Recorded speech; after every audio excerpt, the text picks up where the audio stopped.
नमो अरहन्ताणं नमो सिद्धाणं नमो आयर्याणं नमो उवज्जायाणं नमो लोये सव्वसाहुणम्।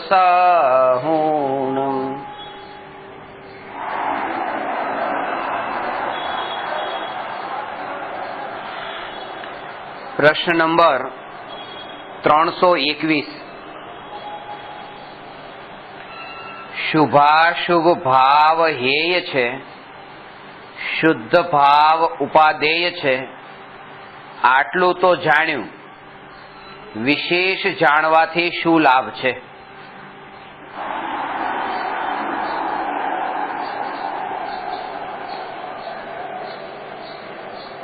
शुभ अने अशुभ भाव ने हेय कया छे? बंध तत्व संबंधी भूलनी चर्चा करता छठाळामां लख्युं छे के शुभ अशुभ बंध के फल मजार, रति अरति करे निज पद विसार। आजे शुभ अने अशुभ मां खास जोर आप्युं छे शुभ पेला राखीने, कारण के लोखंडनी हाथकड़ी होय ए बंधायेलथी एनाथी कोई पुरुष बंधायेलो छे तो ए हजू छूटवा पण मांगे छे, पण सोनानी हाथकड़ीथी छूटवानो भाव नथी आवतो, कारण के एने दागीनो लागे छे। एटले एवी रीते ते के पापथी तो हजू पण जीव छूटवा मांगे छे, पण पुण्यथी छूटवा नथी मांगतो। અને અત્યારે આ જગતમાં પુણ્યને ધર્મ માની લીધો છે, એટલે એ કીધું કે શુભ અને અશુભ ભાવ બંને હેય છે। આ ગુરુદેવ કહેતા આના સંબંધમાં કે આ શુભ ભાવ જે છે એ વરસાદના ઘાસની જેમ, એમ વરસાદમાં ઘાસ ઉગે એવી રીતે આ વરસાદના ઘાસની જેમ आ शुभ भाव एवा उगे छे कि पेलो के हूँ 10 दिवस ना उपवास करूं तो बीजो के हूँ 20 दिवस ना करूं तो त्रीजो के हूँ 180 दिवस ना करूं। आ शुभ भाव जे छे वरसाद ना घास ने जेम उगे छे। गुरुदेव कहता के एक घास ने उगाड़वानुं न होय, घास तो उगे। ખેતરમાં કપાસનું બીજ રોપ્યું છે અને એના ફળમાં રૂ એમાંથી થશે, તો એક કપાસ તો બીજ રોપ્યું, આજુબાજુમાં ઘાસ નતું રોપ્યું, ઘાસ તો ઉગી ગયું। એવી રીતે જે પુરુષાર્થ કરે છે જીવ એ તો શુદ્ધ ભાવ માટે એનું બીજ રોપવાનું છે, અને શુભ ભાવને રોપવા નથી પડતા, શુભ ભાવ તો સહજ આવે છે। અને ખાસ વાત એ છે કે જે કપાસનું બીજ રોપ્યું હતું કપાસિયા સોપે અને પછી એ કપાસનો છોડ ઉગ્યો તો એની આજુબાજુમાં જે ઘાસ થાય સહજ, એ ઘાસને તો દૂર કરી દે, નિંદામણ કહેવાય। નિંદામણ આમ કરે ખેતરમાં।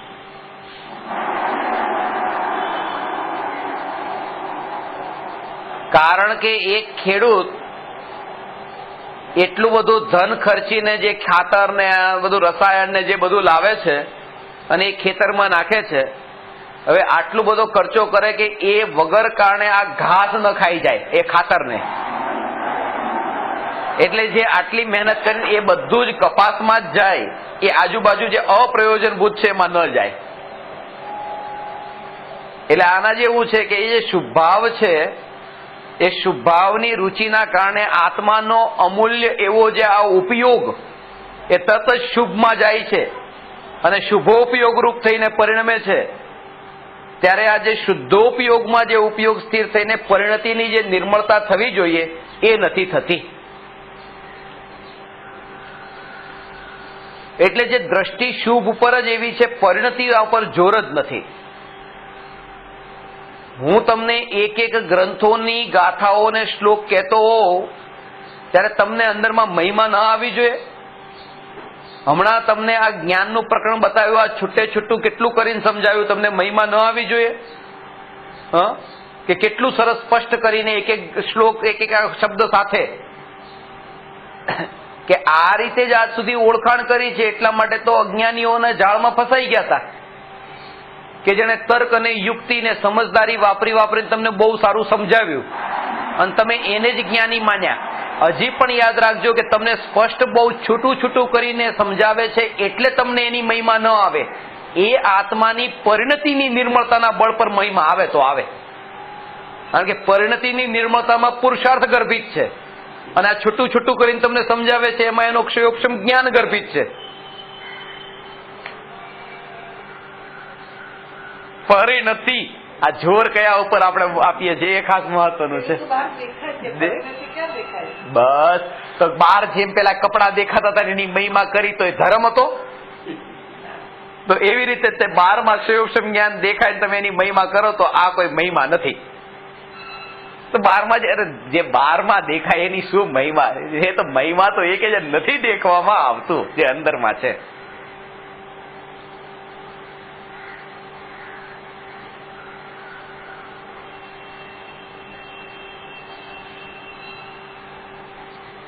જે દેખવામાં નથી આવતું, જે અંતર, અને એ ત્યારે જ તમને અનુભવમાં આવે છે જ્યારે તમે તમારા પોતાના સ્વભાવને અનુભવો છો.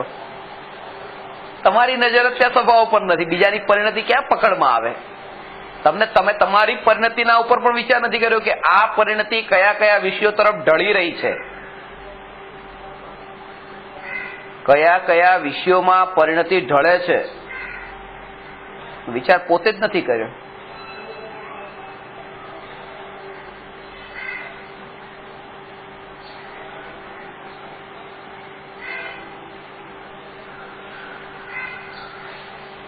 એટલે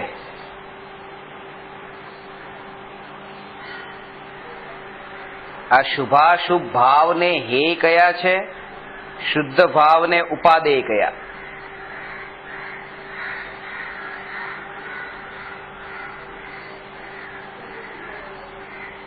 આ ભાવ શબ્દથી પણ ઘણા લોકો ડરે છે કે શુદ્ધ અને પાછો ભાવ, ભગવાનને ભાવ હોય?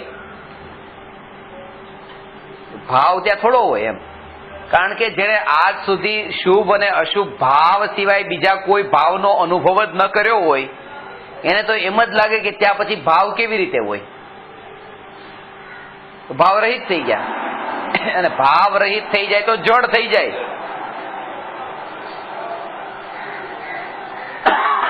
ત્યાં જે શુભ વિકલ્પમાં ઉપયોગનું જોડાતું હતું શુભ ભાવ, અશુભમાં ઉપયોગનું જોડાણ તે અશુભ ભાવ, અને શુભ અશુભ વિકલ્પોથી છૂટો પડીને જ્યારે એ ઉપયોગ ત્રિકાળી ધ્રુવ ન્યાયકને લક્ષ્ય કરે છે, ઉપયોગને લક્ષ્ય કરે છે, ત્યારે એ શુદ્ધ ભાવ. આ બોલવું બહુ સહેલું છે પણ પ્રયોગમાં નથી આવતું. તમે આજ કહેશો કે આ શુભ ભાવ ને આ અશુભ ભાવ ને આ શુદ્ધ ભાવ ડેશી ડેફે.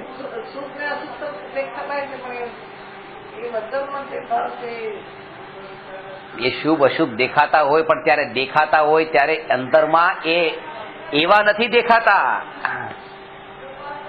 આ જાગૃતિ છે અંતરમાં. આ તમને દેખાય છે રાગદ્વેષ, રાગદ્વેષ, રાગદ્વેષ સિવાય આગળ કઈ દેખાતું જ નથી, અને એ જ માન્યું કે રાગદ્વેષ વાળું જીવન છે.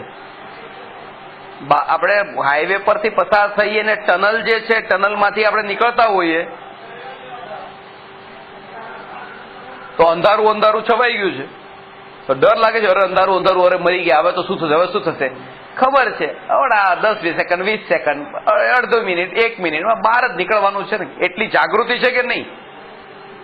જ્ઞાનીને આ શુભ અને અશુભની ઉત્પત્તિના ભાવ જયારે થતા હોય, શુભ ભાવ અશુભ ભાવ, ત્યારે ખબર છે કે આ ટનલમાં છું, હમણાં બહાર જ નીકળવાનું છે, શુદ્ધમાં જવાનું જ છે. ભયભીત નથી થતા. અહીંયા તો આને ખરી કે રાગનું કઈક ઉપાય બતાવો ને, એ અનિત્ય નથી લાગતો, અનિત્ય લાગે. હવે ટનલમાં નીકળો ત્યારે યાદ રાખજો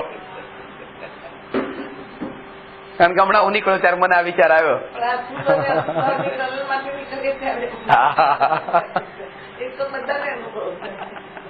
શુદ્ધ અનુભવ નથી તો ટનલમાંથી નીકળતો કે અનાદિથી ટનલમાં જ છે, એને પારમાં ક્યાંય જોયું નથી. ટનલ સિવાય બીજું કઈ જોયું નથી, અજવાળું દેખ્યું નથી.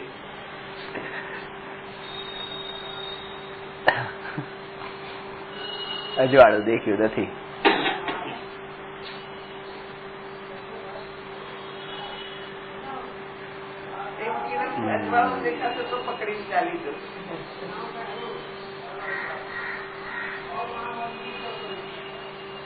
એક સિદ્ધશિલા નવી આવી, ચાલતી ફરતી સિદ્ધશિલા.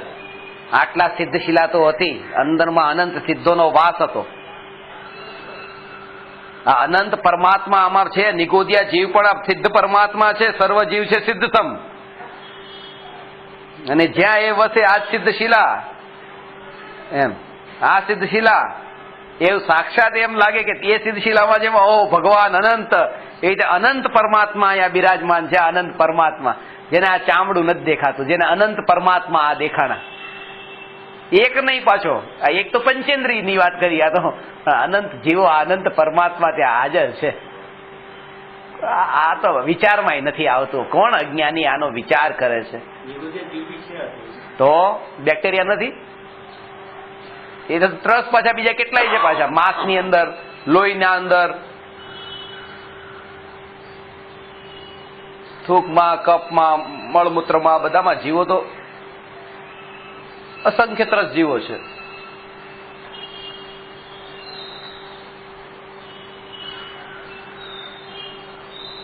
એટલા માટે તેમ છતાંય તે પ્રત્યેક આત્મા, પ્રત્યેક પરમાત્મા સ્વતંત્ર પાછો, કોઈનો કોઈ સાથે સંબંધ નહીં. છે બધા ભેગા પણ છે બધા છૂટા.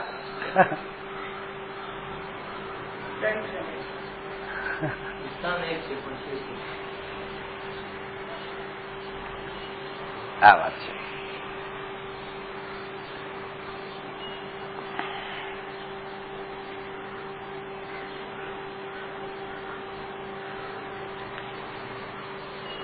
એટલે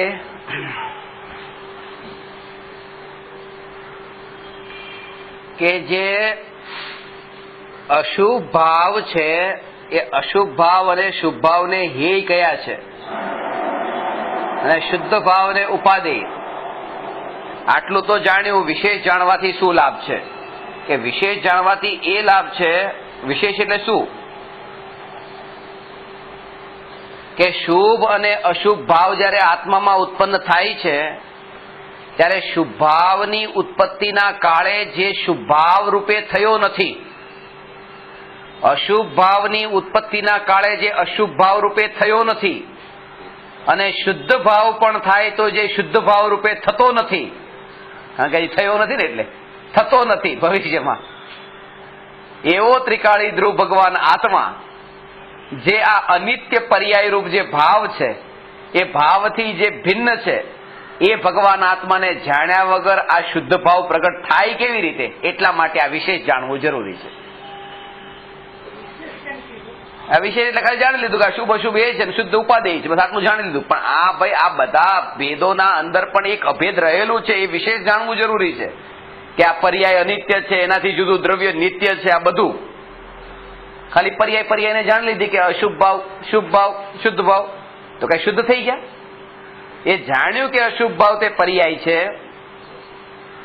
શુભ ભાવ તે પર્યાય છે, અને શુભ અશુભ ભાવથી જુદું એ જે શુદ્ધ ભાવ છે, એ શુદ્ધ ભાવ પણ જે પર્યાય છે, અને આ બધી પર્યાયોથી જુદો જે ત્રિકાળી ધ્રુવ ભગવાન આત્મા જે પોતે આવી પર્યાય રૂપ ભાવો રૂપે પરિણમ્યો જ નથી, પરિણમી શકતો જ નથી, જે ધ્રુવ જેમ છે તેમ છે, એ ચૈતન્ય સ્વભાવી ભગવાન આત્મા એ જ હું છું.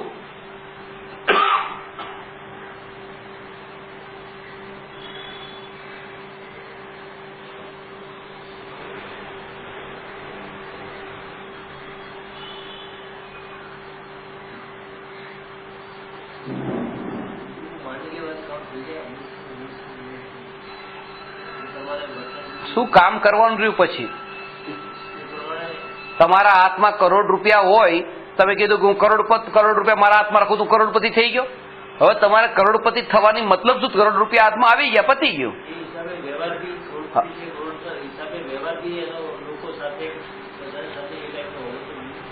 બરાબર છે.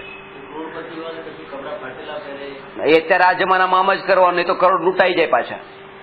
કહેવાનો અર્થ એ છે, આ સમજવા માટે જ કહું છું કે જ્ઞાનીપણું બહારમાં દેખાડવાનું નથી હોતું, એનો દેખાડો ન કરવાનો હોય એમ.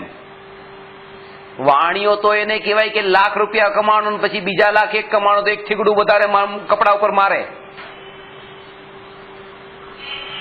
પાછા 1 લાખ કમાવાનો પાછું થીગડું વધારે મારે, એ વાણીઓ. પણ એ જ તે કે એને અંદરમાં એ તો દુનિયા બીજાને દેખાડવાનું એમાં જ આપણને સારું લાગે છે. આપણને જ્ઞાનીપણું એમાં લાગે છે કે બીજાને આપણે દેખાડીએ. કોને દેખાડવું છે? હવે દુનિયાને તો આંખ જ ક્યાં છે? આંધળી છે. એ દેખાડે તો પણ દેખવાવાળી નથી દુનિયા. કારણ કે જ્ઞાનીના અંતર સુધી કોણ પહોંચે? એને એ જ દેખાય છે આ લગર વગર માણસ અહીંયા આમનામ ઉભો રહી ગયો છે. મહાવીર ભગવાનને તો એ જ કહેતા કે આ નગ્ન માણસ જો ને કપડા વગરના. આદિનાથ ભગવાન માટે કહેતા કપડા વગરના જો ને આમ ખાવા માટે ફરી રહ્યા છે. લાવો આપણે આ હીરા સોના ચાંદી આપી દે, પોતાની છોકરી પણ પરણાઈ દે, એનો ઘર સંસાર વસી જાય. કોણ ઓળખાણ કરે કે આ 6ઠા 7મા ગુણસ્થાન વર્તી ભાવલિંગી મુનિ જે નિકટ કાળમાં તીર્થંકર થવાના છે, કોણ ઓળખાણ કરે? ઓળખાણ કરવા માટે આંખ જોઈએ. આંધળા છે અજ્ઞાનીઓ, દેખાતું નથી. એટલા માટે જેને દુનિયા જેના માટે શૂન્ય થઈ ગઈ.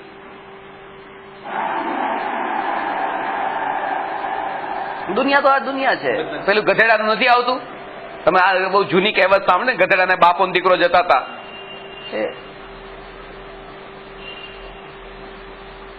વેચવા નીકળ્યા હતા ગધેડાને, વેચવો તો,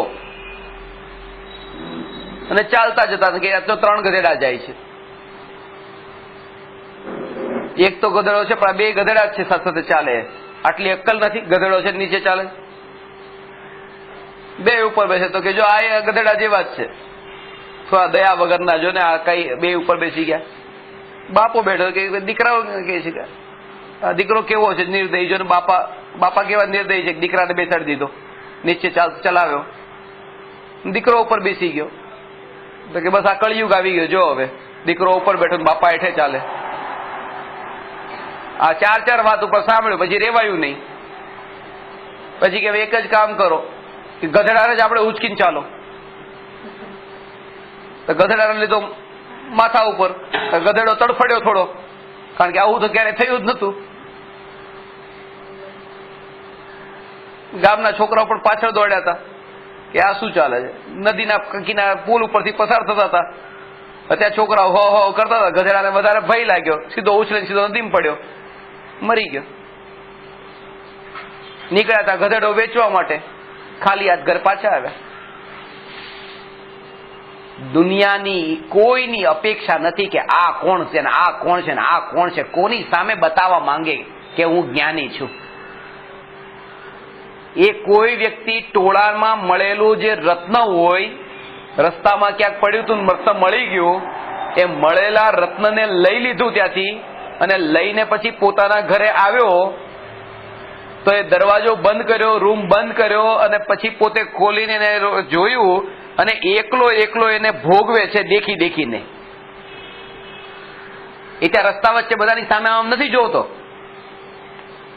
મળ્યું તું ટોળાની અંદર અને ભોગવે છે એકલો. સમજાણું? આ તમને મળ્યો છે આત્મા, જે અત્યારે સાંભળવા મળ્યો, આ ટોળાની અંદર મળ્યો છે આત્મા. હવે ઘરે જઈને એકાંતમાં બેસીને તમે એ અંદરમાં એને નિરખીને દેખજો, ભોગવજો. ભોગવવાનું ટોળામાં નહીં થાય, અને પ્રાપ્ત ક્યારેય એકલો નહીં થાય. એમ પ્રાપ્ત સમૂહ સાધ્યમાં દિવ્ય ધ્વનિ ભગવાનની સાંભળવા જાય કે ગુરુ પાસે સાંભળવા જાય. બીજો તો કોઈ વચ્ચે હશે ને જ્યાં સાંભળવા ગયો, ત્યાં કેસેટ હશે, શાસ્ત્ર હશે, કોઈક ને કોઈક તો હશે. એને ટોળું કહું છું, ભલે શાસ્ત્ર હોય તો ટોળું છે. એટલે જે સાંભળશે, સમજશે, કંઈક પ્રાપ્ત કરશે આત્માનું જ્ઞાન, એ તો ટોળામાં જ થશે. પણ અનુભવ થશે એ એકલામાં થશે. કોને બતાવવા માંગે કે આવો હું જો આવો અનુભવ કરું છું, મારે આવો હીરો મળ્યો છે? લોકમાં આપણે આવું નથી કરતા.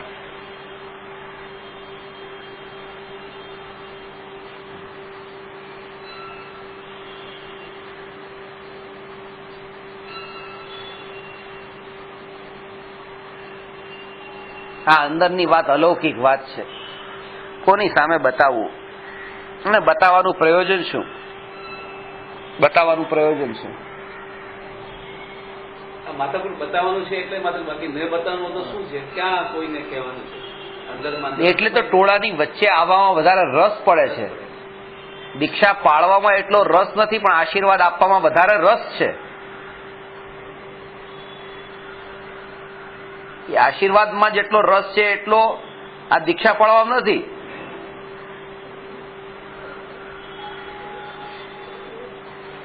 નહીં તો એકાંત જ જોઈએ. પછી આ ટોળાની શું જરૂર છે? એકાંતમાં આશીર્વાદ આપવા કોને પછી?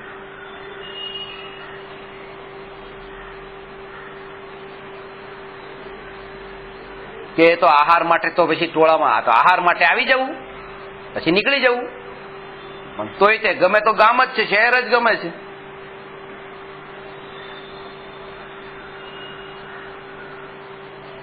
ત્રણ દિવસમાં નીકળી જાય છે એક ગામમાંથી મુનિ. કે વિજ્ઞાનનો પણ એમાં નિયમ છે.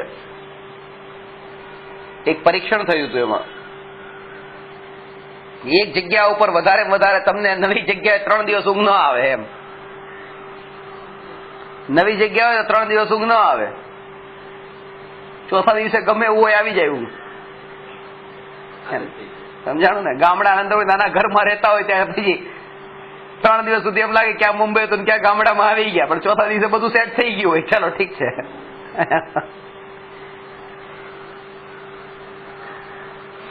મુનિ કે છે સેટ થઈ જાય એને પેલા જ નીકળી જાઓ. એટલા માટે 3 દિવસ પહેલા નીકળી જાય છે. સેટ નથી થવું ને એટલે. અને આપણે 3 દિવસ ક્યારે નીકળે એની રાહ જોઈએ કે સેટ થઈ જઈએ. હવે રુચિ હજી પરની છે, કોઈને બતાવવું નથી. જે એકલો પોતે પરિપૂર્ણ જે છે, પોતાનું બળ અંદરમાં એવું હોય કે કોની જરૂર, કોણની જરૂર. મને 2 જણા જ્ઞાની કહે તો હું જ્ઞાની. આ હીરો 1 કરોડનો છે ને કોઈ કહે 1 કરોડનો હીરો. હા, એ જેને જાણ્યું કે આ હીરો 1 કરોડનો છે તો એને લાભ થયો, અને જેને ન જાણ્યું કે આ હીરો 1 કરોડનો છે તો એને નુકસાન થયું. પણ હીરાને કેટલો લાભ ને કેટલું નુકસાન થયું? કઈ નહીં. હીરો તો હીરો છે. તો જ્ઞાનીની ઓળખાણ કરે એને લાભ થાય છે, જ્ઞાનીની ઓળખાણ ન કરે એને નુકસાન થાય છે. પણ જ્ઞાનીને તો કોઈ લાભ નુકસાન નથી. જ્ઞાની તો જ્ઞાની છે.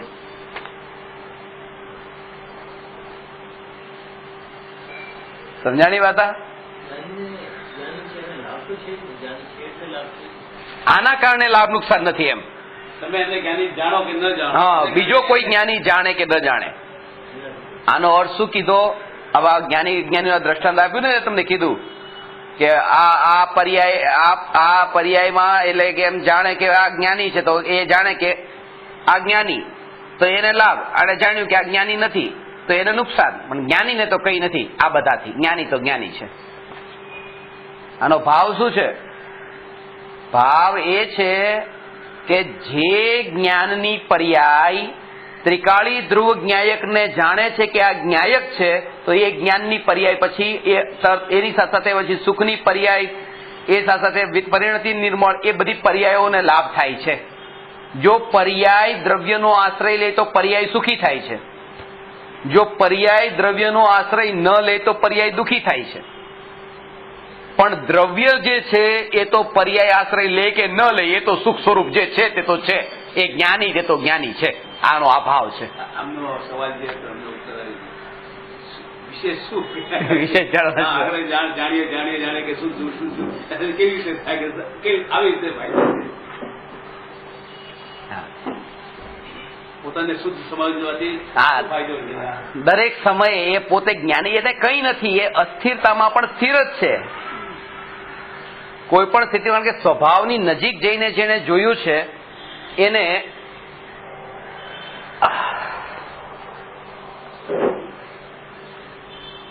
હવે આવું થતું કઈ દુખતું નથી. તમને બતાવવા માટે કરું છું. એટલે આમ તો આ બધું આમ થઈ રહ્યું છે, આ બધી અસ્થિરતા. પણ અસ્થિરતામાં પણ આ જેને અનુભવ થાય ચૈતન્યપણું, એ તો સ્થિર જેમ છે તે તો છે. એટલે અંદરમાં એ ચૈતન્યની ધ્રુવતાની અંદરમાં જાગૃતિ વર્તે. આ પ્રેક્ટિકલ એ ગોળ જેમ આમ ઉપર ગોળ હતો, ગોળ, અને તમે આમ કરીને ચેપી દીધો પછી એને તમે પાછો વાંકો કર્યો, પછી આમ કર્યો, જે કરો તે કરો, મીઠો તે મીઠો. ગોળમાં કંઈક પડે. એ ગમે એમાં આમ થાય. એટલે આ જે આવામ થતું હોય તોય પણ જ્ઞાનીને જાગૃતિ છે કે આ ચૈતન્યપણું એ ચૈતન્યપણું જે છે તે તો છે, આ દ્રવ્ય સ્વભાવને કઈ નથી.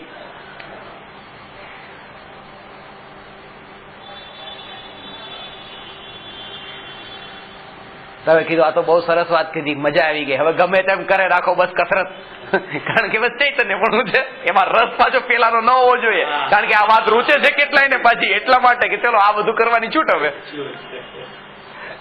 રસ હજી પાછો એનો જ પોષવો છે ને, એટલા માટે કે હવે જીમમાં જાઓ ને કરો, આમ બધું એક્સરસાઇઝ કરો ને, ચૈતન્યપણું તો જે છે તો છે.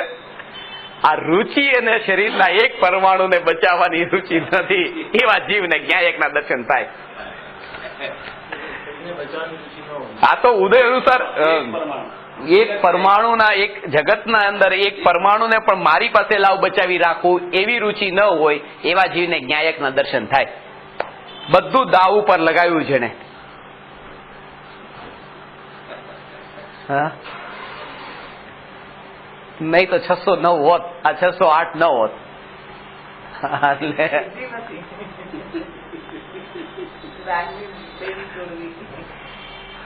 તૂટેલી છે, તૂટલી નથી.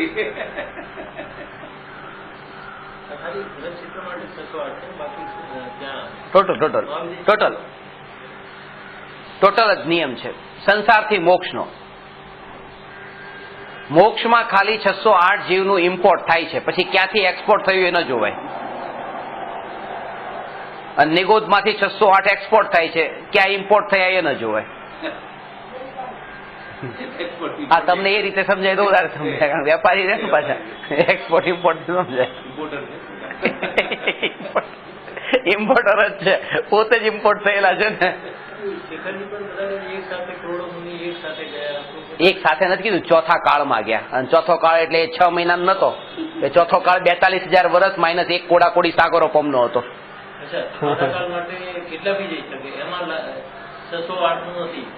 અરે ચોથા કાળનો ટોટલ પીરિયડ હતો, એમાં આટલા જીવ ગયા. એમ નિયમ તો 608 જ છે. એમ નહીં કે 6 મહિનાની અંદર સાથે ગયા એટલે અમે એક જ દિવસ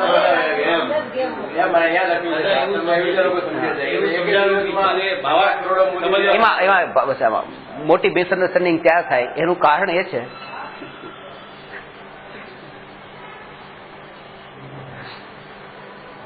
પ્લેન ક્રશ થઈ ગયું, બધા એક સાથે મરી ગયા. પેલું અમદાવાદના અંદર પેલું થયું ને, ના આ પેલું ગઈકાલે પરમ દિવસે લગ્ન નો પેલા, એ નહીં, હા લગ્નમાં ઉપરથી ક્રેન થી એક બોક્સ જેવું બનાવેલું અને ઉપર ચડાવ્યા હતા ક્યાં કઈ ક્રેન થી, અને ત્યાં ઉપર આકાશમાં લગ્ન કરવા તૈયાર બધા. એવું કઈક ઓલું લસરી ગયું પડ્યું તો જતા રહ્યા. પણ શું આ એન્ટ્રી ને એન્ટ્રીમાં હવે આવી રીતે બહાર થી એવી રીતે આમ ગ્રાઉન્ડ ના અંદર ઉપર થી આમ લાવે ને, એન્ટ્રીમાં તે એક્ઝિટ થઈ ગયું.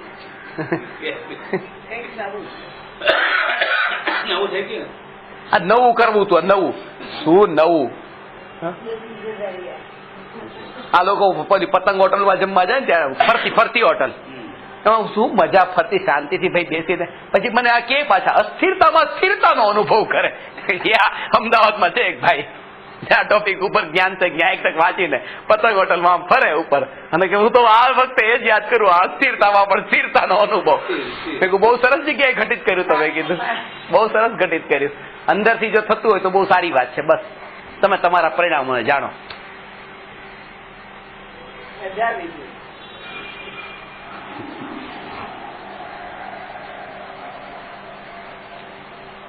અસ્થિરતામાં પણ સ્થિરતાનો અનુભવ થતો રહે. એટલે આના ઉપરથી કે જ્ઞાનીને પણ આ ઉદયગત ભાવ છે, જાગૃતિ છે. એ હાથ આવી ગયો બારીના અંદર ને આંગળી ચેપાઈ ગઈ અને આમ કરે છે, ઓ ચીસો પડાય છે.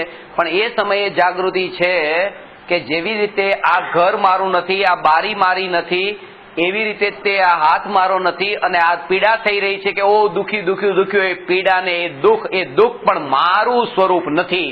હું તો ભગવાન આત્મા છું. આ શ્રદ્ધાના બળ પર આ બધું થાય તો પણ જ્ઞાનીને કર્મની નિર્જરા થાય છે.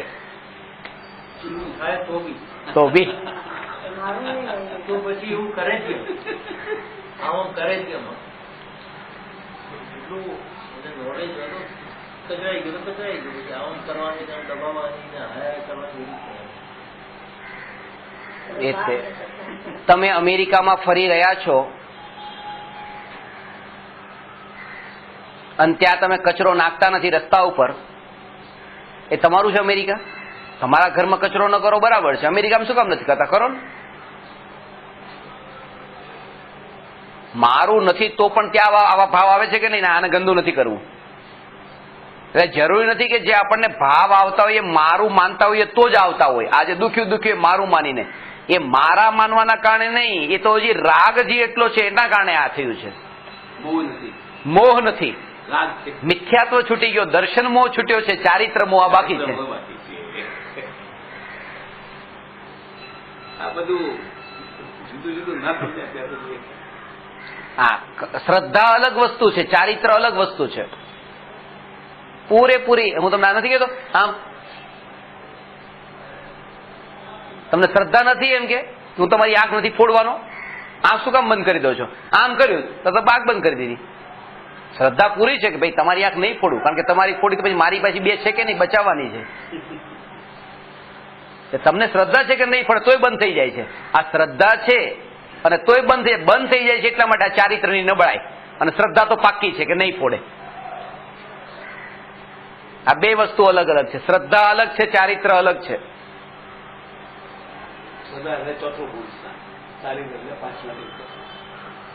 ચોથામાં ચારિત્ર આવી ગયું છે, પણ એ સ્વરૂપાચરણ ચારિત્ર, 12માં દેખાય એવું નહીં. પાછું એ કહી દઉં, નહીં તો પાછું એવું 12નું ચારિત્ર માને.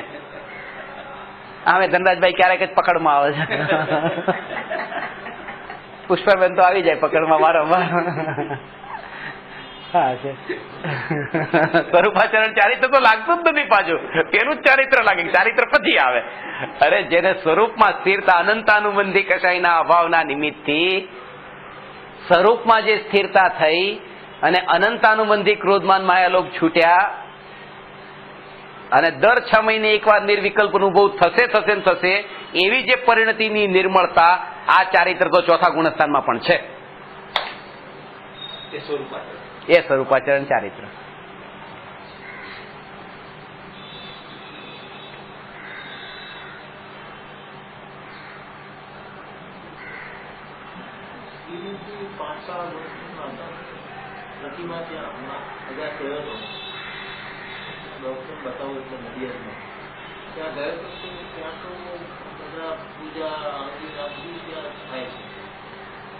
તમે જે બહુ ફરો છો ને વધારે, એટલે વધારે વિકલ્પ થાય છે. એક જગ્યાએ બેઠા રહો.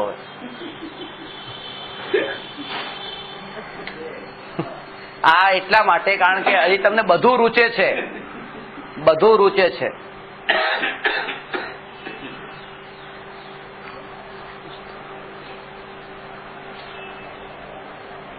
અંદરથી એમ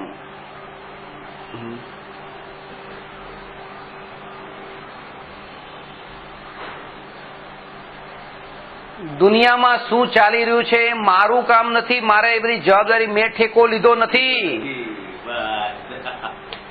દુનિયાનો ઠેકો મેં નથી લીધો, મારા છોકરાનો ઠેકો, મારા વરનો ઠેકો, મારી પત્નીનો ઠેકો, મારા બા બાપનો ઠેકો મેં નથી લીધો. હે જીવ, તું બધાથી જુદો છો, તું તારું કામ કરી લે. અને ક્યાંકથી શરૂઆત કર, તને આગળ જતા બધા જવાબ કે મળી જશે. શરૂઆત તો એકવાર કરો, બધા જ જવાબ તમને કે મળી જશે. શરૂઆત તો કરી નથી, હજી તો સ્વભાવ ખાલી માનવાથી ભગવાન થઈ જવાય એમ, હજી તો એ વિચાર જ નથી આવતો. વિચાર જ નથી આવતો. આ ચામડાના અંદર એટલો હજી મોહ પડેલો છે. આ ભવની ગાઢ નિદ્રામાં જે ઊંઘે છે.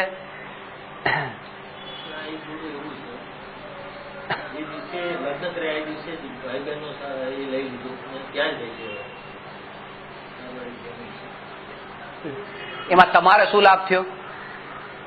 તમારા આત્માનું શું કલ્યાણ? તમે એમાંથી શું શીખ્યા? અચ્છા, કુંદકુંદાચાર્ય આ કાળમાં હતા કે કોઈ બીજા કાળમાં હતા? તો એની મહિમા નહીં આવી? 6ઠા 7મા ગુણસ્થાનમાં ઝૂલતા હતા. હજુ જે શુભભાવ વાળી મહિમા આવે છે, શુદ્ધ વાળાની તો મહિમા જ નથી. એ યાદ જ નથી આવતા. પૂજ્ય ગુરુદેવશ્રી કાનજી સ્વામી આ કાળમાં હતા કે બીજા કાળમાં હતા? હજુ આ તત્વ નથી રૂચ્યું, હજી તો એ જ મહિમા આવે છે. સંજોગોમાં હા, સંજોગમાં આવી છે. એક દીકરાને લગ્ન નતા કરવા, હું ભણાવતો હતો મહારાજ સાહેબને, લગ્ન નતા કરવા અને પછી એમના જીવનની કથા બધી બતાવી કે 24 વર્ષના થયા, મા બાપને ના પાડી લગ્ન નથી જ કરવા. મા બાપ કે બેટા કરી લે કરી લે કરી લે. સામે છોકરી પણ શોધી દીધી કે સારું છે, તમારી ઈચ્છા છે ને લગ્ન કરી લો તો કરી લો, ચલો. લગ્ન કરી લીધા. લગ્ન કર્યા 7 દિવસ સુધી સાથે રહ્યા. 7 દિવસ બ્રહ્મચર્ય પાડ્યું અને 7 દિવસ પછી બંને પતિ પત્ની બે દીક્ષા લઈ લીધી. દીક્ષા એટલે સમજી જાજો, મહારાજ સાહેબ થઈ ગયા. ઓહો, ખરેખર ખરેખર ખરેખર ખરેખર અજ્ઞાનીના જેનાથી પોતાનાથી કામ વાસનાઓ નથી છૂટતી ને એને બીજાની આના કારણે મહિમા આવી જાય છે. જો કેટલા પણ અંદરમાં સ્વભાવની પ્રાપ્તિ થઈ કે નહીં એ કોઈ જોતું નથી. કારણ કે પોતાનાથી વગર ચપ્પલે નથી ચલાતું તો વગર ચપ્પલ વગર વાળા ઓહો કે જો ચપ્પલ વગર ચાલે છે, આપણે તો કેટલી તકલીફ પડે. એને મહાન સમજે છે, મહાન સમજે છે. આ પ્રકૃતિની વ્યવસ્થા એટલી સુવ્યવસ્થિત છે કે જે આ બધું તો સહજ છે. શરીરની ક્રિયાઓ જે થતી હોય છે ટેવાઈ ગયું હોય છે. આપણા શરીરનું જે ટેમ્પરેચર છે ને, નોર્મલ ટેમ્પરેચર કેટલું છે? 98 ને 98.5 ની આજુબાજુમાં શરીરનું આપણું ટેમ્પરેચર રહે, 98 ડિગ્રી. હવે વાતાવરણમાં 30 ડિગ્રી અત્યારે છે, 30 ની 35 ડિગ્રી થઈ, 35 ની 40 થઈ, 40 ની 45 થઈ, તો 45 થાય તો કઈ શરીર વધારે ગરમ ન થઈ જાય? ભલે 12માં ગરમ થયું, ગરમી વધે તો શરીરનું જે ટેમ્પરેચર હોય એ ગરમ ન થાય, એનું બેલેન્સ જ રહી જાય. કારણ કે જે અંદર ગરમ થતું હોય પણ ગરમ થતું હોય એ તરત જ પરસેવા થકી બહાર ગરમી નીકળી જાય ને અંદર નોર્મલ થઈ ગયું. 98 નું 98 જ રહ્યું. એ બહારની ગરમી એ અંદર ગરમ ન કર્યું, ગરમી બહાર ગઈ. અને ઠંડીમાં પણ એવું છે કે બહાર બહુ 0 ટેમ્પરેચર થઈ ગયું અમેરિકામાં હોય તો બહાર હોય તો પણ એ 98 નું ઓછું ન થઈ જાય. એટલે તો ઓછું થઈ જવું કે ના ન થાય. એનું કારણ છે કારણ કે જયારે ઠંડી પડતી હોય ને ત્યારે આપણા શરીરમાં ઓટોમેટિક ધ્રુજારી આવે. એ ધ્રુજારી એના માટે હોય કે ઠંડીમાં શરીર જતું હોય ઠંડા ટેમ્પરેચરમાં તો આ અંદરથી ગરમાળો જ અંદરમાં આવી જાય, એટલે ઠંડુ પડવા જ ન દે શરીર. આ ઠંડીના કારણે અંદર તપતી જ હોય આ ધ્રુજારી. એટલે ગરમી હોય તો પણ શરીર ગરમ ન થાય, 98 થી વધારે નહીં. ઠંડી હોય તો શરીર ઠંડુ ન થાય, 98 થી નીચે નહીં. એટલે કે શરીરની રચના જ એવી, પ્રકૃતિની એવી છે કે ભલે બહારમાં જે થાય તે થાય, શરીરને કઈ નથી થતું. હવે પ્રકૃતિની અસર શરીરને નથી થતી પણ ભગવાન આત્માને થઈ જાય છે પાછી. અરે બહુ ગરમી, બહુ ઠંડી. હા, એ તમને નહીં સમજાય.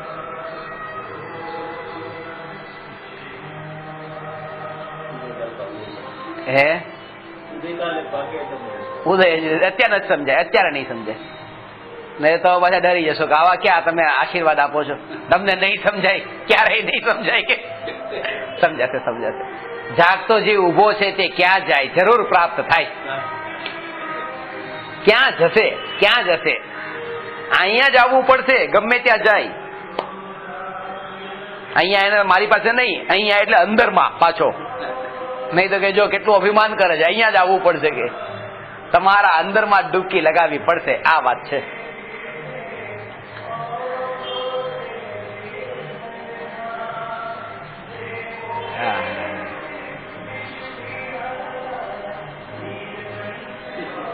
આ શું થયું?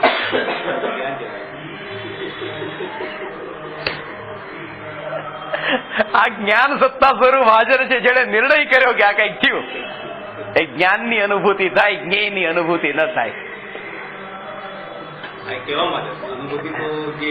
હા, એ તો કહેવા માટે કે અત્યારે તો બોલવામાં જ હોય ને. એ તો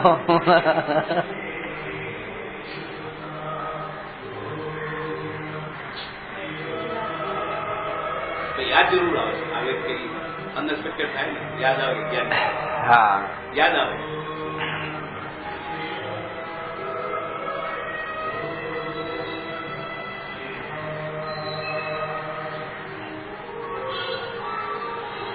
ક્યાં સત્યનું જ્ઞાન જ નથી. આ સત્ય જે ભગવાનની વાણીમાં જે મર્મ હતો એ મર્મને સમજ્યો જ નથી. ભલે આપણે જૈન થયા, જૈન કુળમાં જન્મ્યા, પણ એ મર્મ કે આ જ્ઞાન જણાય છે, ભગવાન કહે છે જ્ઞેય નહીં. આ જ્ઞાનની અનુભૂતિ થઈ, અંદરમાં એવી જાગૃતિ રહી. મહાવીર જયંતિ હવે આવે છે ને, મહાવીર જયંતિના દિવસે એક બહુ મોટો પ્રોગ્રામ છે. હજારો લોકો આવવાના છે સન્મુખાનંદ હોલમાં. એમાં એક નાટક છે મહાવીર ભગવાનના જીવન ઉપર. એટલે હમણાં 2 દિવસથી એમાં કામમાં હતો. એની સ્ક્રિપ્ટ લખવાનું મને આપ્યું છે. હવે જે લોકો બધા ઓર્ગેનાઇઝ કરે કે નાટકની તમે સ્ક્રિપ્ટ તૈયાર કરી આપો, બધાએ બતાવ્યું કે ભાઈ આ રીતે સ્ક્રિપ્ટ, કે આમાં જેટલું કહો છો એમાંથી કઈ અમને ખબર જ નથી કે આવું ભગવાને કીધું હતું. અનેકાન શબ્દ તો પહેલી વાર સાંભળ્યો. પેલો બાળક વર્ધમાનના મિત્રોનું ને છોકરા આવીને એના મિત્રોનું મહેલમાં આવી નથી કહેતા, પેલા 7 માળનો મહેલ હતો ને પેલા માળે ત્રિશલા હતા, ત્રિશલા માતા. મિત્રો પૂછે છે કે વર્ધમાન ક્યાં છે? તો કે ઉપર છે. પછી એ 7મા માળે પહોંચે છે. પિતા સિદ્ધાર્થ હોય છે કે વર્ધમાન ક્યાં છે? કે વર્ધમાન કે નીચે છે. પછી મિત્રો શોધતા શોધતા આવે છે, 4થા માળે વર્ધમાન હોય છે. કે શું કે આ મમ્મી ને પપ્પા બધા અલગ અલગ જવાબ આપે છે, ઊંધા ઊંધા. તો કે નહીં, બેય સાચા છે.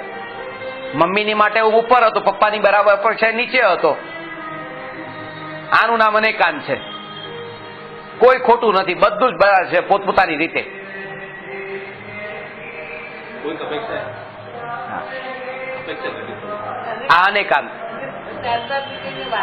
નાના છોકરાને અનેકાંત ની ખબર હતી? આવું બધું નાનો છોકરો બધું છોકરા સાથે મિત્રો સાથે રમતો હોય ને આવું બધું બોલે, આને અનેકાંત કહેવાય? કે ભાઈ એ નાનો છોકરો નતો, એ જન્મથી સમ્યક દ્રષ્ટિ હતા, 4થા ગુણસ્થાન વર્તી. તીર્થંકર તો સમ્યક દ્રષ્ટિ 3 જ્ઞાન લઈને નથી આવતા. તમને નાનો છોકરો દેખાય તો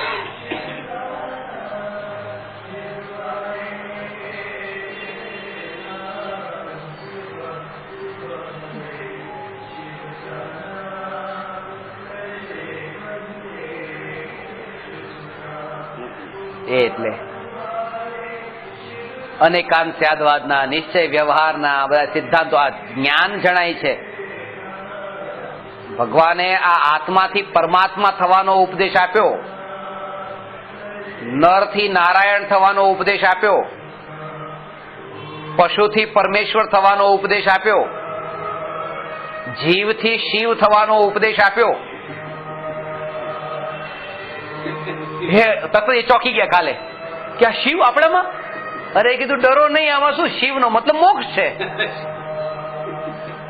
આવા નવા અર્થ કે તમે કાઢો છો મને કે અરે ક્યાં કાઢું? કીધું વાંચો 6 ઢાળા. 3 ભુવન મેં સાર વીત રાગ વિજ્ઞાનતા શિવ સ્વરૂપ શિવકાર નમો ત્રિયોગ સમારી કે આ મારું છે. હા તો બરાબર કે અંદરમાં શબ્દોમાં કઈ હોતું નથી. તમે કયો ભાવ ગ્રહણ કરો છો?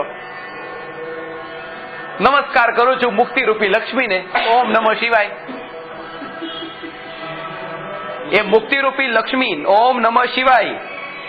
કે ઓમ એટલે તીર્થંકર ભગવાનની દિવ્ય ધ્વનિથી મેં સાંભળીને મને આ વાતની ખબર પડી અને હું નમસ્કાર કરું છું એ મુક્તિ રૂપી લક્ષ્મીને. આ ઓમકાર ધ્વનિમાં ભગવાને વાણી નથી કીધી ઓમ ઓમ ઓમ ઓમ નમઃ શિવાય. બસ પતી ગયું. તમારે અર્થ કયો લેવો તમારા ઉપર જાય. મસ્તી મારો તમે, પણ બીજો અંદર જાઓ કે આ આપણા ધર્મનું ક્યાં આવ્યું? શબ્દોમાં કઈ હોતું નથી.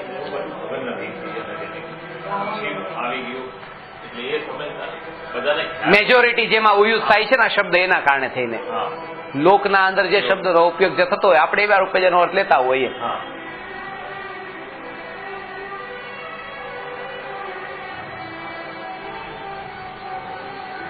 ક્રાઇસ્ટ, ક્રાઇસ્ટ કહીએ છીએ, જીસસ ક્રાઇસ્ટ. એ ક્રાઇસ્ટનો અર્થ શું છે ખબર છે? એ ક્રાઇસ્ટનો એ કૃષ્ણ અર્થ છે એનો. ક્રાઇસ્ટ ને ચાલે, કૃષ્ણ ચાલે, બેનો અર્થ એક જ થાય છે, ક્રાઇસ્ટ ને કૃષ્ણ. શબ્દો જે છે ને, આ શબ્દો, કોઈ પણ શબ્દોમાં ભાવ નથી હોતો. એ ભાવ તમારા અંદર પડેલી અંદરના અંદર સૂક્ષ્મ થોડું સમજવું હોય તો થોડું સમજો. જો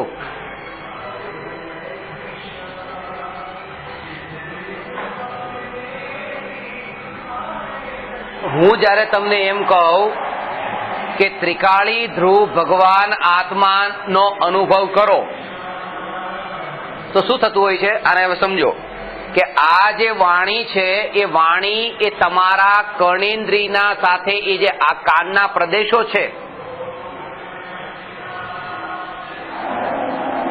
એની સાથે આ ભાષા વર્ગણાના સ્કંદોનો ટકરાવ થયો.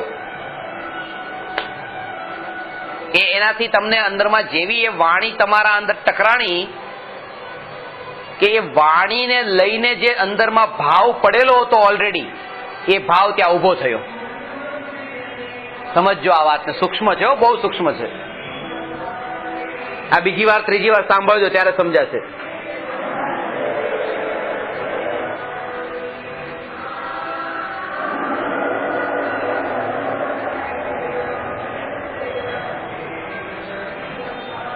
કોઈએ તમને ખરાબ શબ્દ કીધો, ગાળ આપી, તો એ ગાળના જે ભાષા વર્ગના છે તમારા આત્મામાં તો મળી જ નથી ને. પણ એ જ્યારે કાન સાથે અથડાયા કે તરત જ એ જે શબ્દ કીધો, એ શબ્દનો જે ભાવ છે અંદરમાં કંઈક પડેલો છે, આપણને પડેલો છે ભાવ, એનો મિનિંગ. અને અંદરમાં જે આપણે રસ લીધો, એ ભાવનો રસ લીધો, એ શબ્દનો તો રસ લીધો જ નથી. અને દુઃખ લાગે છે એ પોતાનો જે ભાવ છે જે અંદરમાં પડેલો છે, એ ભાવ, આ ભાવનો અનુભવ કર્યો એટલે દુઃખ થયું. એ ભાવ ઉપરમાં ઉભો થયો. એટલા માટે કહું છું કે આ ત્રિકાળી ધ્રુવ ભગવાન આત્મા હું કહું તો તમારામાં આત્મા સંબંધી ભાવ પેલા સ્ટોર થયેલો પડ્યો હોય તો ઉભો થાય ને, કઈ હતું જ નહીં એમ. એટલા માટે આત્માની વાત સાંભળીને પણ જીવ કોરો રહી ગયો, કારણ કે અંદર ભાવ હોવો જોઈએ ને. શબ્દોની તકલીફ પોતાના ભાવોની. અજાણ હોય એ શબ્દથી અજાણ હોય એને કઈ ફરક નથી પડતો. એ શબ્દો કઈ ફરક નથી, કારણ કે હવે પેલા એક ગાળ દઈ દીધી, જતો રહ્યો હતો. પણ એ ગાળનો જે મિનિંગ, જે ભાવ હતો, એ ભાવનો રસ હજી 5 મિનિટ 10 મિનિટ લેતો જ રહ્યો, કારણ કે ભાવ અંદરમાં હતો, બહારમાં તો હતું જ નહીં કઈ.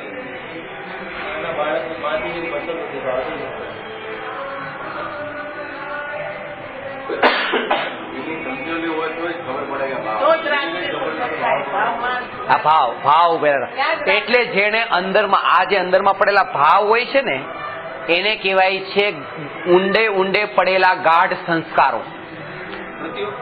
હા, એ સંસ્કાર જે ભવના પડેલા છે, એ સંસ્કાર જ ઉભો થયો. હા, એ શબ્દોનો આ ભાવ અંદરમાં, પોતે અંદરમાં, બધું અંદરમાં આપણે શબ્દકોશ એકઠા કરેલા છે. આપણી ડિક્શનરી છે એક અંદરમાં, કે 12માં જેવો શબ્દ હોય છે એ જેવો અંદર ગયો કે ડિક્શનરી માંથી તરત શોધી લીધો આનો ભાવ કયો, અને તરત એનો અનુભવ કરી લીધો. એટલે કોઈ માનો તમને ચાઇનીઝમાં કે ફ્રેન્ચમાં કે એવી રીતે ગાળ આપે, તમને કઈ નથી થતું, કારણ કે તમે એ ડિક્શનરી તમારા અંદર સ્ટોર જ નથી કરી. ગુજરાતી ને હિન્દીની ડિક્શનરી સ્ટોર છે. આ ભાષામાં જો અસર થતી હોય તો પેલાની થવી જોઈએ, પણ પેલું સ્ટોર જ નતું કરેલું કે અંદર માનો મિનિંગ શું થાય છે. એને કીધું કે બહુ સારું કીધું તારા માટે, તો ખુશ થાય. એ શબ્દ સાંભળીને ખુશ થાય. એ ભાષા છે ને ખબર છે કે તારા માટે બહુ જો વખાણ કરે છે. ગુજરાતીમાં જો કોઈ કહે તો એમ સમજાણું, કોઈ ઇન્ડોનેશિયન આવીને તમારા વખાણ કરતો હોય, તમને કઈ ભાવ નથી આવતો, અને હું કહું કે તમારા વખાણ કરે છે, હવે તમને આનંદ આવ્યો, કારણ કે તમને ગુજરાતીનો ભાવ પડ્યો છે કે તમારા વખાણ કોને કહેવાય, તો વખાણની ડિક્શનરી ઉભી થઈ. આ બધો અંદરમાં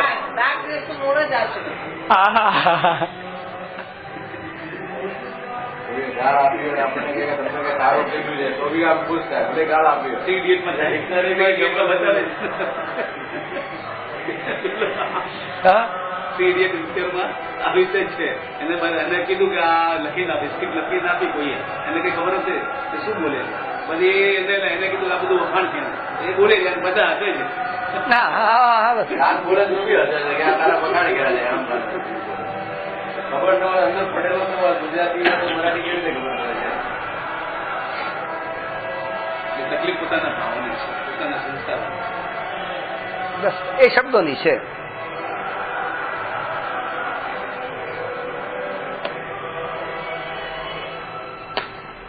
મેં તમારા માટે ગઈકાલે એટલું બધું લખ્યું છે કે માંગીલાલજી નિશ્ચિત રૂપે મોક્ષને ટૂંક સમયમાં પામવાના છે. કઈ થયું? આનંદ આવ્યો ને? આમાં કઈ લખ્યું જ નથી. પણ તમને જે મેં કાલે લખ્યું એટલે તમને તો પેલા થયું મારા માટે ટાઈમ કાઢ્યો, એટલે આમાં કઈ હોતું જ નથી. તમારો અંદરનો ભાવ જ ઉભો થયો. બધું જે રસ લેવાઈ ગયો બધો અહીંયા કઈ હતું જ નહીં.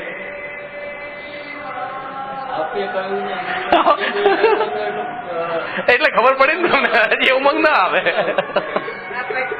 ચમત્કારમાં છે ને, ચમત્કાર બીજા કોઈ શબ્દ બીજે કોઈ કીધું હોય તો ના લાગે, આપણે કીધું લાગે થયું એટલે મને લાગ્યું. કેવી આ તો ખાલી પ્રેક્ટિકલ એક્ઝામ્પલ હતું ખાલી. આના ઉપરથી કે આપણે દુનિયાના અંદર બધું ભાવથી જ રસ લઈ લઈને બધું કરતા હોઈએ છે. ભાવ જ અંદરમાં છે, એટલા માટે જ્ઞાની માટે બહારનું જગત શૂન્ય થઈ ગયું. હવે અંદરનું જ રહ્યું, એટલે ઓપરેશન બધું અંદરમાં થાય છે. આ ચાર આ જમીન દેખીને ચાલુ ને આ બધું એ બધું બહારનું. અંદરમાં કયા પ્રકારના પરિણામ ચાલે છે જોર એના ઉપર છે. એ આત્મ ભાવના ભાવતા જીવ લય કેવળ જ્ઞાન રે ભાવનાનો આ ભાવ અંદરનો આત્મ ભાવના ભાવતા અંદરની.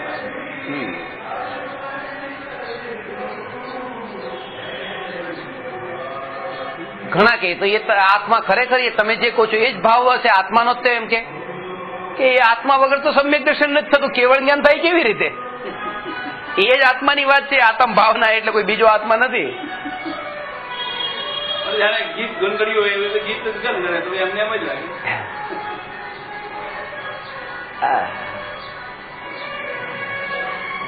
કોઈને કઈ ના કેવું કહેવાય ગયા પછી પછતાવો એવું ન હોય. હજુ પણ એટલા માટે જ છે એ પછતાવો ન કેવું હોય પણ અંદર બધું પડેલું જ હોય કે કેવું છે. પકડવા નથી અંદર બધું ચાલતું જ હોય.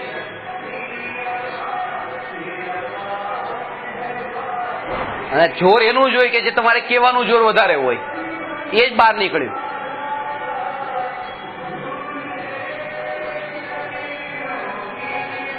તમને ખોટું ન લાગે તો એક વાત કહું, તમને ખબર જ છે ખોટું લાગવાનું તો શું કામ કહો છો? નહીં કહો ને. એટલે આ બધું અંદરમાં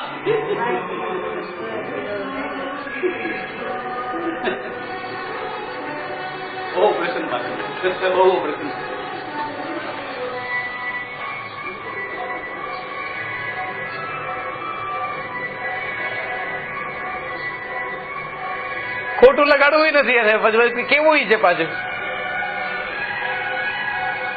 એટલા માટે જ્ઞાનીને વાણી પર પણ એવો સંયમ છે, કારણ કે અંદરમાં સંયમ પ્રગટ થઈ ગયો છે. અંતરમાં ઉત્તમ સંયમ ધર્મ પ્રગટ્યો છે.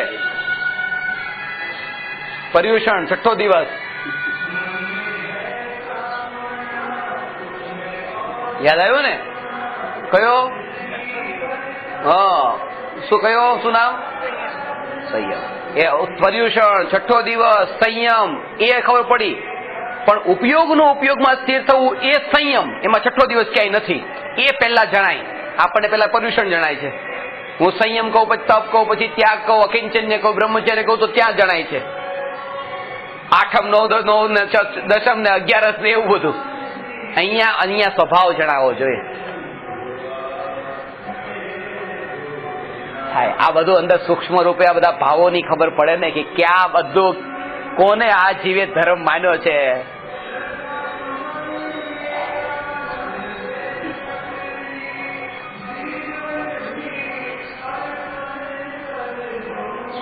હા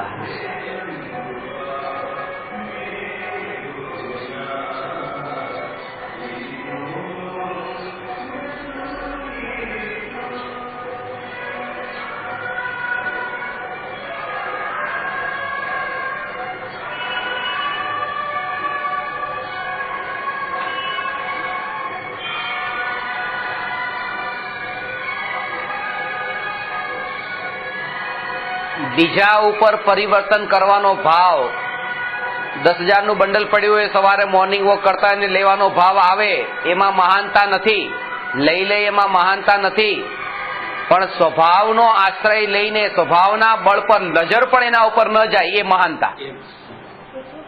કારણ કે તો કોઈ પણ લઈ લે પડેલું તો એમ. કોઈ પારકી સુંદર સ્ત્રીને દેખીને એને તરફ ખરાબ ભાવ આવે, હાથ લગાડવાનો ભાવ આવે, એ મહાનતા નહીં. પણ એ ભાવનો આવ્યો એ ન આવે ને સ્વભાવનો આશ્રય લઈને આ ભાવથી મુક્ત થયો એ એનો પુરુષાર્થ. એટલે પારકામાં પરિવર્તન કરવા જવું એને આપણી મહાનતા નથી કીધી. એને કેવું ભાઈ આ બંધ કરી દે અત્યારે તું, એ મહાનતા નહીં. પણ એ ચાલતું રહે નહીં, સ્વભાવની અનુભૂતિ થતી રહે, એ મારું બળ.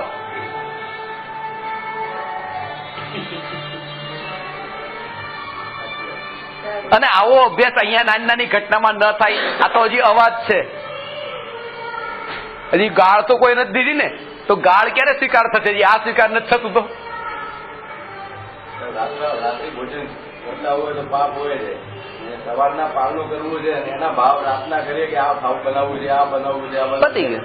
એ બી તો પાપ. અરે ભાવે કરે છે. પાપ કર્યો ને એને, જો રાત્રિ ભોજન નો પાપ તો લાગ્યું ને એને, પ્લાનિંગ તો રાતના કર્યું છે, સવારના પાપ તો લાગ્યું ને એનું. જે રાત્રિ ભોજન કરે છે એને તો ખબર છે કે હું રાત્રિ ભોજન કરું છું, એને ખાલી એટલું જ પાપ લાગે, એને કીધું છે. પણ એના ભાવને તો કોઈ પાપ નથી ને, એને ખાધું. હવે બધા સમજતા જાઓ છો તો બધા હવે ધીરે ધીરે હશે ને લેવલ આવ્યું તમારું. પણ એ પારણું બીજે રાત્રે હું ખાઈ રહ્યો, આપડે ભાવ અમે ક્યારે કે મારે ભાઈ રાત ને આવે તો હું ખાસ નહીં, એ ભાવ તો આવે ને રાત ને વેચ તો હું બી જમી લેશ કે હમણાં કે મારે ભાવ તો આવે ને તમારે જમવાના, એટલે તમે પાપ તો કરો છો ભાવથી કે હું યાર કે હમણાં દિવસ હોતો કે જમી લેશ, રાત છે એટલે હું નથી જમી શકતો. હવે ત્યાં જ તે તમારું ભોજન એટલે મારે તો જમીને પાપ કરું છું, તમે તો વગર જમે બી પાપ બાંધો છો. પારણું છે બસ પેલો જમીને પાપ બાંધે એમાં એટલું મોટું પાપ નથી. કારણ કે એને ખબર છે કે આ પાપ જ છે, અને પેલો કે છે કે મેં થોડું ધર્મ કરી લીધો અને પાપ કરે છે. તો આ બધું નજરની સામે. એ મહારાજ જે છે, મહારાજ સામે ત્યાં દૂધીનું શાક બનતું, રાત્રે કાપે દૂધી, તો કે ભાઈ રાત્રે અહીંયા કાપો. મહારાજ કે હવે ભાઈ રાત્રે કાપાઈ નહીં તો ભાઈ સવારના પછી તો બધો ટાઈમ એટલો મળતો નથી. આ પણ તમારે જે કરવું એ કરો, નજરની સામે નહીં કરો. એનો મતલબ કે પછી તમે જ્યાં મારા માટે જ કરો, જે કરો બધું, પણ આ માર નથી જોવું. આ બધું પાપ ન લાગે કે નજરની સામે ન કરો પછી પાછળથી કરો?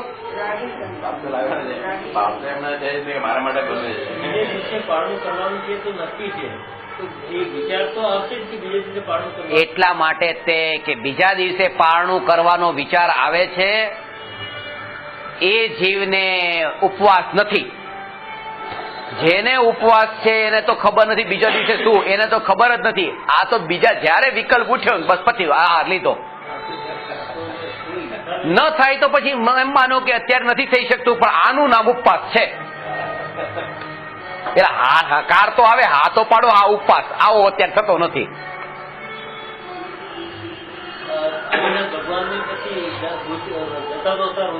હા તો આહાર લેવાનો વિકલ્પ ઉઠતો હતો ને પાછો.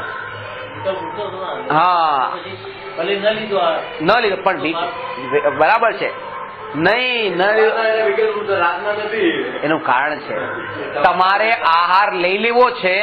એ અત્યારે આહાર લઈ લેવો છે ને, એ આહાર લઈને આ કાલે ખાધું નતું, અત્યારે આહાર લઈને શક્તિ થોડી ભેગી કરીને ભોગ ભોગવવા છે.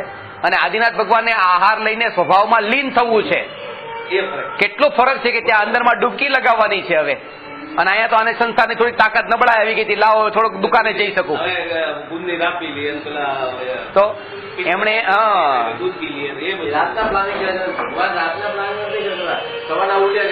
અને આને ગમે તે મળે તો જોઈએ છે કે ગમે તે મળે તો લઈ લઉં. અમે તો અમે પ્લાનિંગ કરવા કે સુધી મળે પણ ગોત્રી ભગવાન તો ગોત્રી જતા પ્લાનિંગ નહીં તો મળે કે નહીં મળે, શ્યોરિટી થોડી હતી.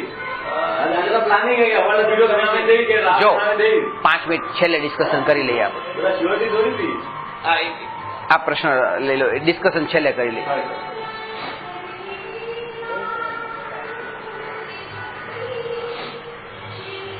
એટલા માટે જે પરિણામોની ચર્ચા કરીએ છીએ કે પરિણામો જે છે એની પાછળ પણ આપણો ઉદ્દેશ્ય શું છે.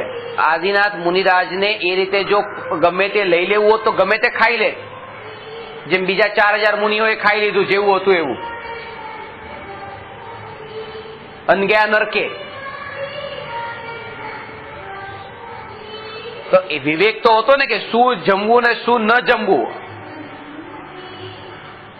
તો આ એક વિવેક વાળી વાત છે કે ભાઈ આજે ઉપવાસ છે અને આવતીકાલે પારણું છે, પારણામાં પાછા કેટલાય ટોળાને ભેગું કર્યું છે અને બધાની લીલોતરી કપાવવાની પછી આજે જ તે, કારણ કે કાલ સવારે વહેલા તો બધું રસોઈ બનાવવાની હોય, રાતના ન કરે તો તૈયારી ક્યારે થાય. એટલા માટે જ્યાં સમ્યક દર્શન નથી અને મિથ્યા પ્રદર્શન છે ત્યાં જીવને ધર્મ બહુ દૂર છે.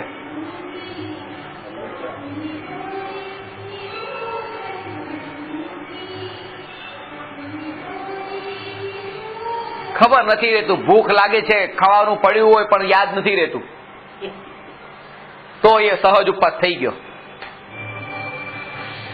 થેપલા પડ્યા હતા, તમને ખબર નથી, થોડી ખાધા નથી એટલે ભૂખે નથી લાગી, ખબર જ નથી પડી કે થેપલા છે. પાછા તૈયાર કર્યા હશે, કર્યા જોઈએ. ભલે ન ખાય તો એ તૈયાર કરી એમનું કામ કરશે, હું મારું કામ કરીશ. નહીં ખાવાનું, નહીં ખાવાનું, નથી ખાવા એમ નહીં, યાદ આવ્યું તો ખાઈ લીધું એમ. પાછું આ બાજુ એમ જડતા ન જોઈએ.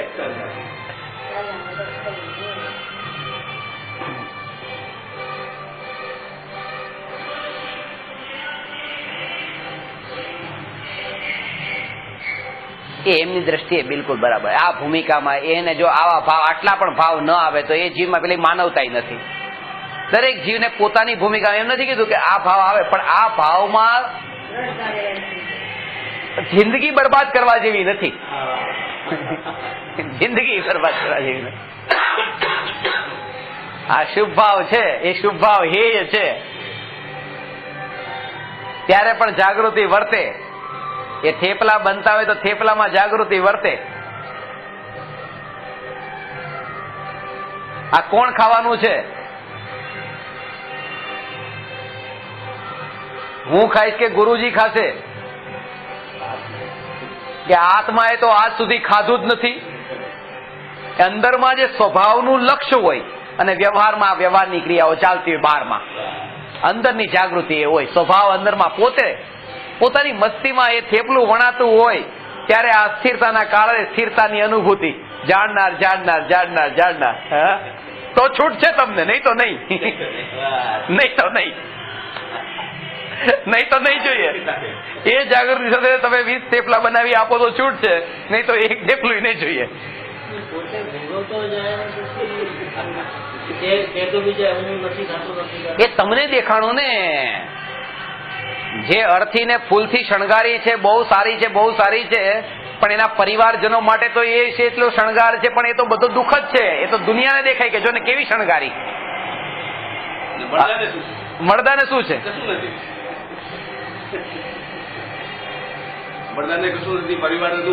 આ તો મળદો પોતાને શણગારતોય નથી. આ તો જે શણગારનારા છે એને પણ એમાં સુખ નથી. એવી રીતે જે જ્ઞાની છે પોતે બધું કરે છે તો પણ એમને સુખ નથી. એમ કરતા હોવા છતાં પણ બારમાં આટલું કરે છે, ફૂલ પોતે જ મંગાવ્યા છે, પૈસા પોતે ખર્ચ્યા છે, તો કે પૈસા પોતે ખર્ચે, ફૂલ પોતે, પછી એમાં મજા ન લઈ કે આટલું સરસ ફૂલ, અંદરમાં રસ નથી એનો. આ ક્યાં પણ ઠીક છે.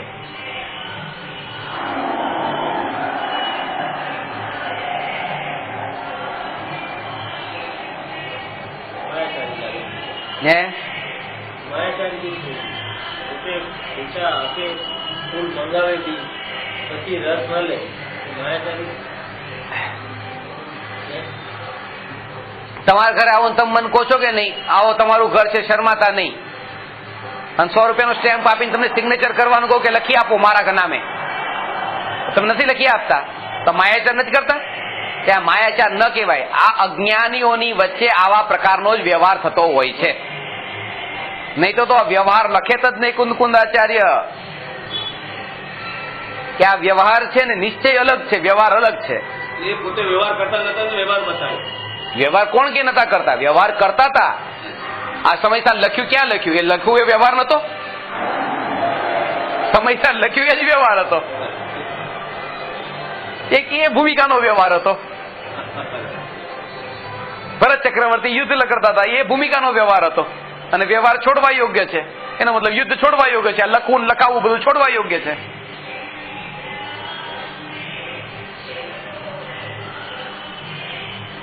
એક ભાઈ કીધું કે આ વ્યવહાર, ભરત ચક્રવર્તી યુદ્ધ લડે, તમે એને વ્યવહાર કહો છો?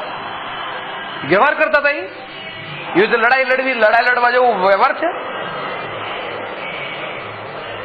રાજા માટે વ્યવહાર એ વ્યવહાર છે. વ્યવહાર એટલે નહીં કે રાજા માટે વ્યવહાર, એને વ્યવહાર એટલા માટે કીધો છે કે વ્યવહાર છોડવા યોગ્ય છે. વ્યવહાર છે જે છોડવા યોગ્ય. તો શું આ યુદ્ધ છોડવા યોગ્ય નથી? એટલા માટે એ વ્યવહાર છે, કારણ કે વ્યવહાર છોડવા યોગ્ય છે.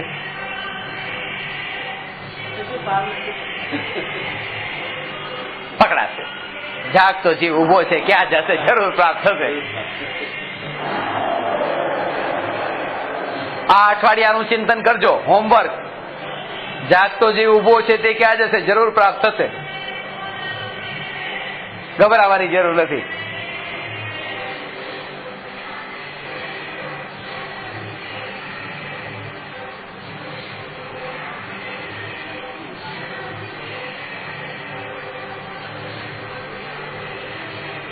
વ્યવહારમાં એ પ્લાનિંગ તૈયાર કર્યા હોય, પણ અંદરનું પોતાનું નિશ્ચયની શ્રદ્ધાનું બળ એ હોય.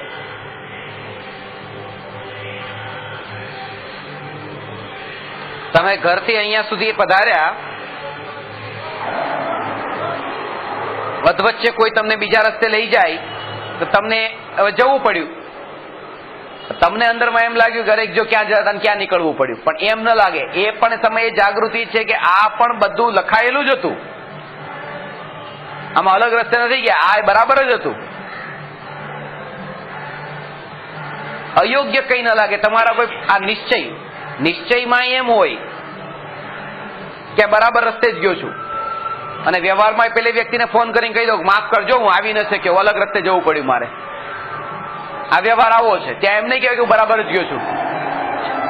આ વ્યવહારમાં આ રીતે હોય, નિશ્ચયની માન્યતા આ રીતે હોય.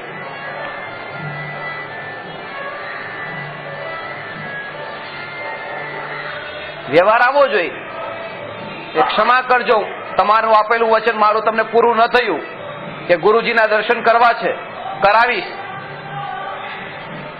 વ્યવહાર આવવો જોઈએ. અંદરમાં ખબર છે તમારું પુણ્ય જોઈએ ને એટલું પાછું.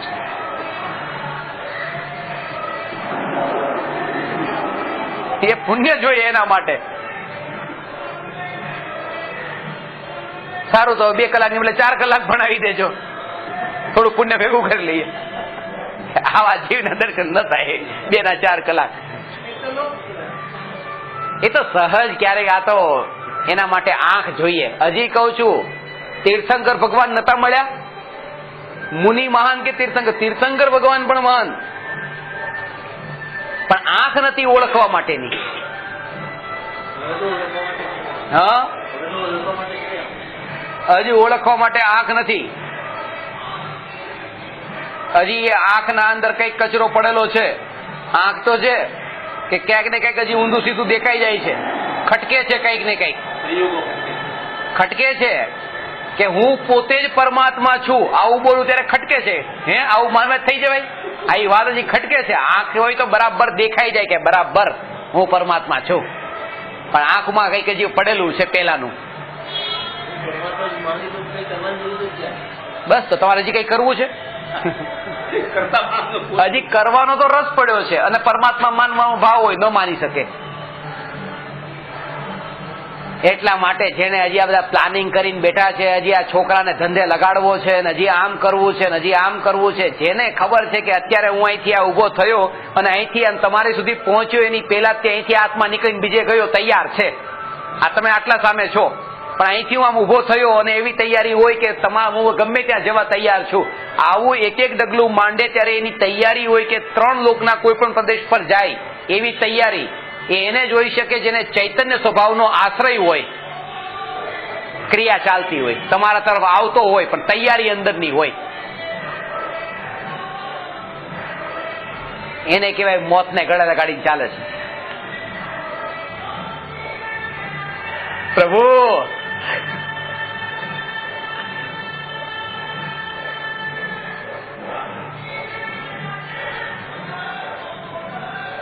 હા છે.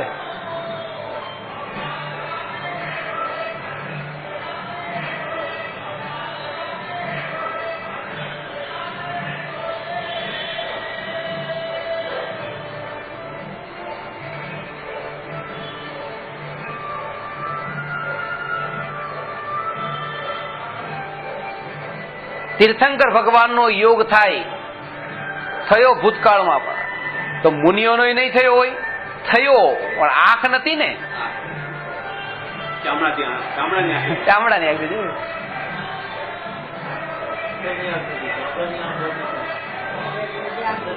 અંદરની આંખ છે. કારણ કે ચામડાની આંખથી શું દેખાય? ચામડું દેખાય.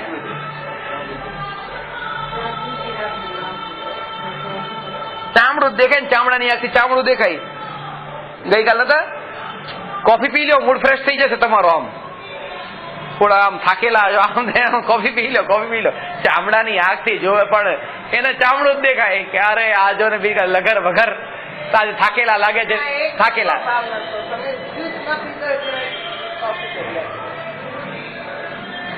હજી સમ્યક દર્શન થયું, ચામડું જ દેખાશે.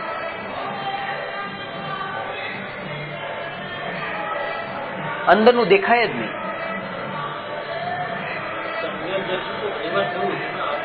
હા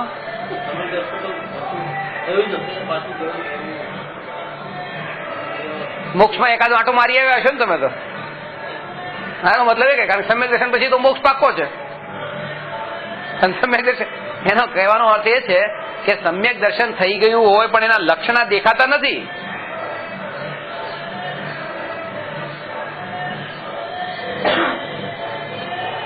તમે કરોડપતિ પેલા કેટલી વાર થઈ ગયા છો? તો આંખોમાં કરોડપતિ શું કામ થવું બીજી વાર? કે જે થઈ ગયા અત્યારે તો થવું જ છે બસ. ત્યાં એવો વિચાર નથી કરતા. એ તો શાસ્ત્રમાં લખ્યું કે અનંત વાર થઈ ગયો કરોડપતિ, પણ તોય પાછું થવું છે. અને જેની હજી ગેરંટી નથી એના વિચાર કરે સમ્યક દર્શન થઈ ગયું છે તો બીજી વાર શું આ બધું? ના ના નથી થયું, નથી થયું. તમને નથી થયું, તમને નથી થયું, બીજા બધા નથી કહેતું, તમને નથી થયું.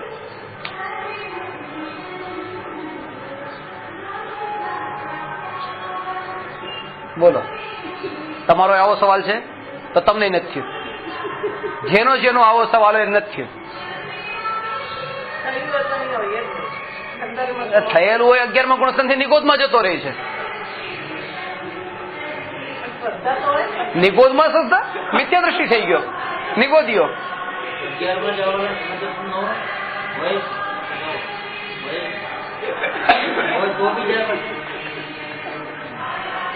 આ પ્રશ્ન થયો કે શુભ અશુભ ભાવ એ છે, શુદ્ધ ભાવ ઉપાદેય છે, વિશેષ જાણવાથી શું લાભ છે? કે વિશેષ તો જાણવા માટે રોજ આવવું પડશે. આટા ફેરા ઓછા કરીને સમય પર આવી જાઓ. યાદ નહીં રહેતું તમને બધું કહીએ, બધું યાદ ક્યાં તમને બધું બાયહાડ થોડું થઈ જાય છે. એટલે હવેનો પ્રશ્ન છે 322મો. સાત્વિક સિદ્ધાંત યાદ ન રહે ત્યારે નિરાશ ન થવા શું કરવું જોઈએ? આ તમારાથી રિલેટેડ બરાબર. યાદ ન રહેતું હોય ત્યારે શું કરવું?